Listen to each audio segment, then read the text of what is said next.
Om Shanti. Good morning.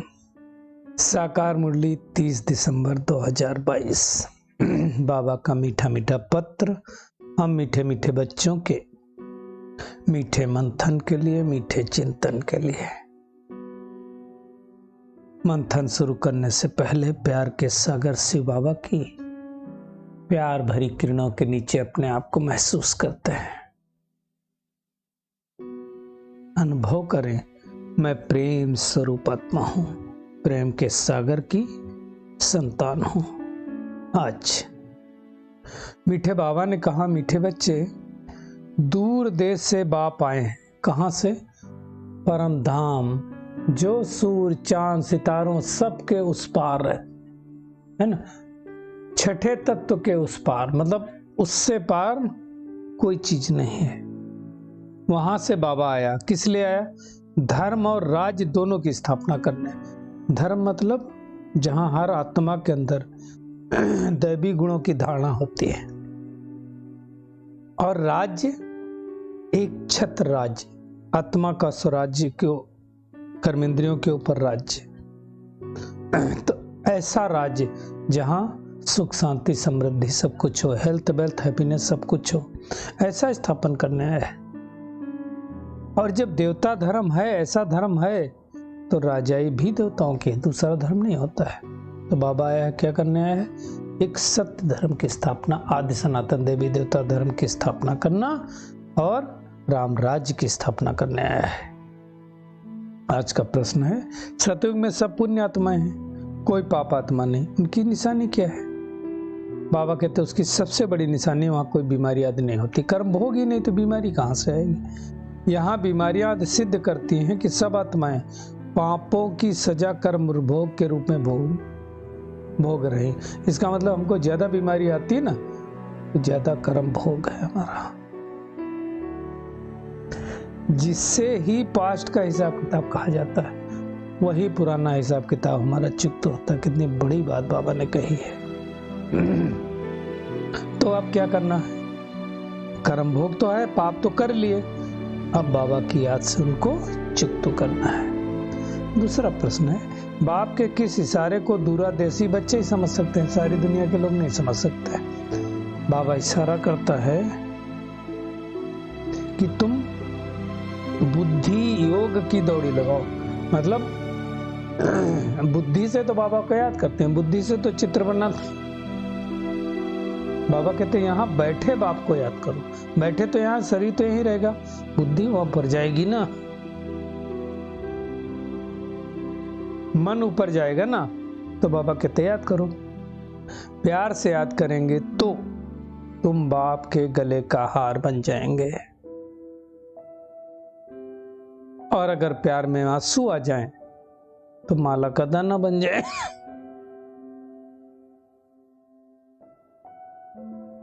माला का दाना बन जाएंगे। आज का गीत है, आखिर वो दिन आया आज जिसकी रास्ता तकते थे, परमात्मा उस सृष्टि पर आएगा, वो आ गया। गीत सुना और हमने अर्थ भी समझा। बाबा कहते हैं भारत तो बहुत बड़ा, सारे भारत को थोड़ी पढ़ाया जा सकता है, पढ़ाई है, धीरे धीरे कॉलेज खुलते जाएंगे। अभी देखो, साकार बाबा थे तो 60-70 थे सेंटर, अभी 10,000 के आसपास होंगे। तो बाबा कहता है ये है बेहद के बाप की यूनिवर्सिटी, इसको कहा जाता है पांडव गवर्नमेंट। बाबा कहते हैं तुम जानते हो, है ना, सावर्निटी स्थापन हो रही है, यानी देवी देवता राज्य की स्थापना हो रही है। धर्म प्लस सावर्निटी, रिलीजियो पॉलिटिकल, अर्थात देवी देवता धर्म स्थापन हो रहा है। और कोई भी धर्म वाले राजा नहीं स्थापन करते हैं, वो धर्म स्थापन करते हैं, परमात्मा राजा ही स्थापित करता है। ये बहुत बड़ा फर्क है।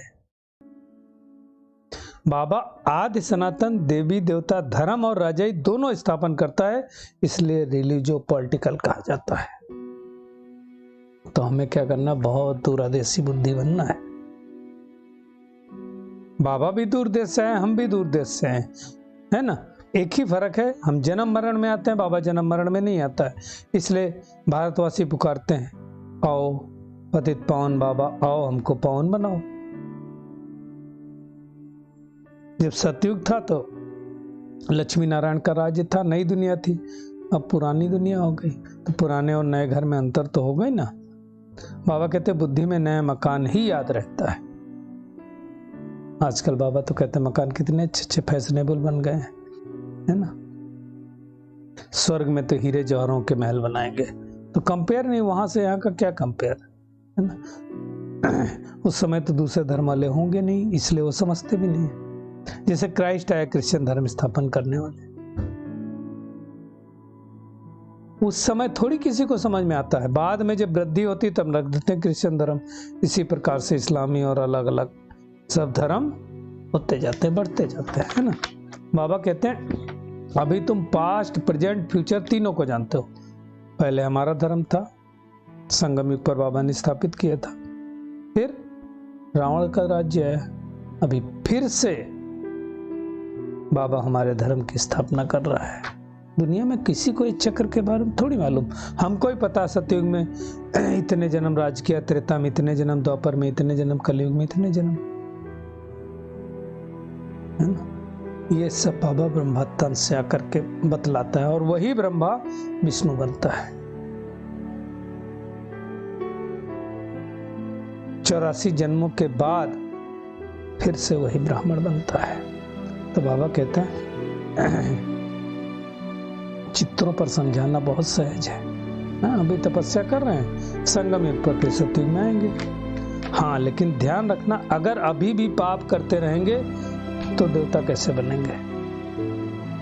तो अब हम रूहानी यात्रा पर हैं, कोई भी पाप नहीं करना है। जैसे दुनिया में लोग तीर्थ यात्रा पर जाते तो पाप नहीं करते, ऐसे हमें भी नहीं करना है। भगवान ने हमें गोद लिया है, वैसे तो सारी आत्माएं भगवान के बच्चे, लेकिन हमको स्पेशल गोद लिया बाबा ने। ब्रह्मा तन से आके हमको पढ़ा रहा है, राजयोग सिखला रहा है, तो हमें उनकी मत पर चलना है। बाबा स्वर्ग का वर्षा दे रहा है, तो उस वर्षे को अपनाने के लिए बाबा की संपूर्ण श्रीमत का पालन करना है। बाबा कहता मैं तो संगम पर आता हूं, है ना, शूद्र से ब्राह्मण धर्म स्थापन करने आता हूं। बाबा कहते हैं जो रथ है ना बाबा का, इसको नंदीगढ़ भी कहते हैं। अब सारा दिन कोई थोड़ी नंदीगढ़ पे सवारी करेगा, है ना। तो बाबा आता जाता रहता है, इनकी तो आत्मा खुद की अपनी है ना, ब्रह्मा बाबा की, है ना। तो ये सब बातें बाबा अच्छी तरह से समझाता है। बाबा कहते मेरे जैसा तीखा राकेट कोई हो नहीं सकता है, फटाक से आ गया, सेकंड में जब आना चाहे तो आ जाए, बाबा तो आ सकता है ना। ये सब बातें बाबा ही समझाता। अब बाकी आत्माएं क्यों नहीं आ पाती, क्योंकि आत्माएं धीरे धीरे उनकी बैटरी डिस्चार्ज होगी तो उड़ ही नहीं सकती। आत्मा पर पापों का बोझा हो गया, शरीर पे बोझा होता तो बाबा के त्याग से पवित्र हो जाता, परंतु आत्मा में ही खाद पड़ी है। तो आत्मा की खाद तभी निकलेगी जब हम बाबा को याद करेंगे योग बल से। बाबा कहते हैं अगर कोई जन्म से लंगड़ा है, देखो कितनी सूक्ष्म बात बाबा समझा रहा है। तो कहा जाता है पास्ट में इसने ऐसे कर्म किए होंगे, जन्म जन्मांतर के जो हमारे कर्म है वो भोगने ही पड़ते हैं। सतयुग में ऐसी तो कोई बात होती नहीं।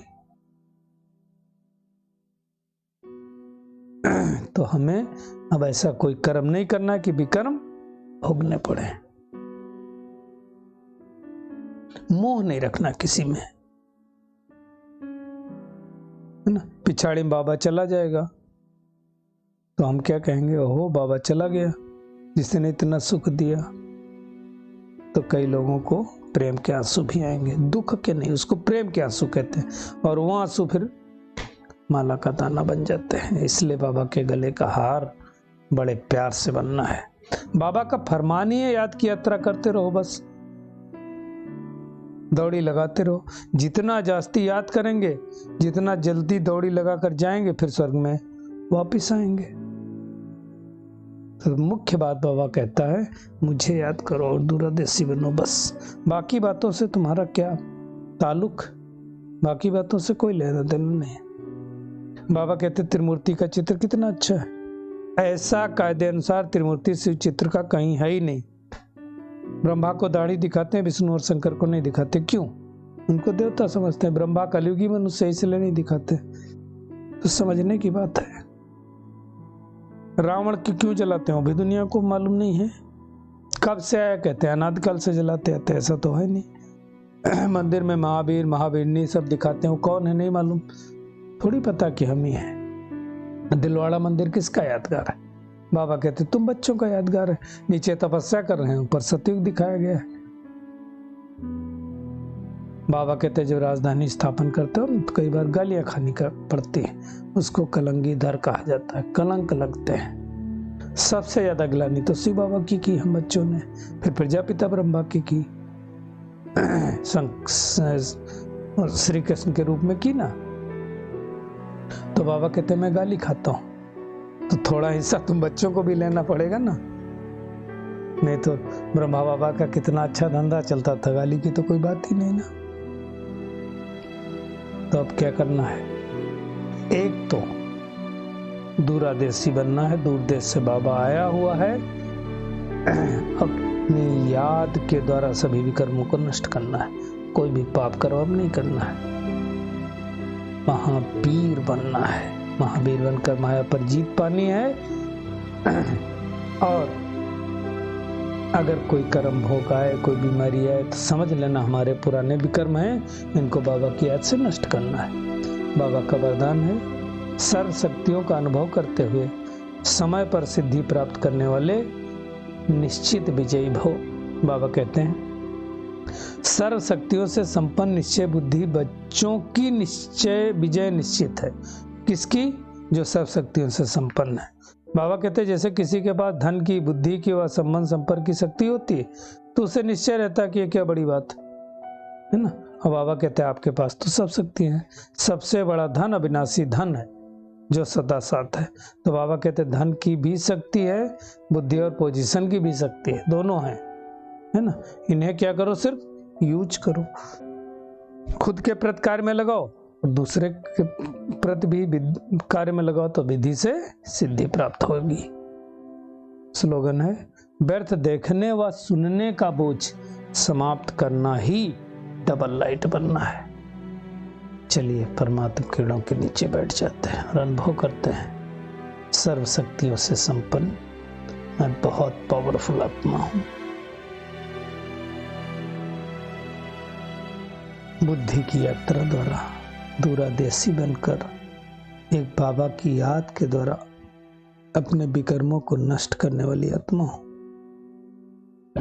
महावीर बनकर माया का सामना कर माया जीत बनने वाली आत्मा हूं। सर्व शक्तियों का अनुभव करते हुए सर्व सिद्धि प्राप्त करने वाली निश्चित विजयी आत्मा हूं। शुक्रिया मीठे प्यारे बाप दादा, शुक्रिया आप सभी का इस मीठे मंथन के लिए। ओम शांति।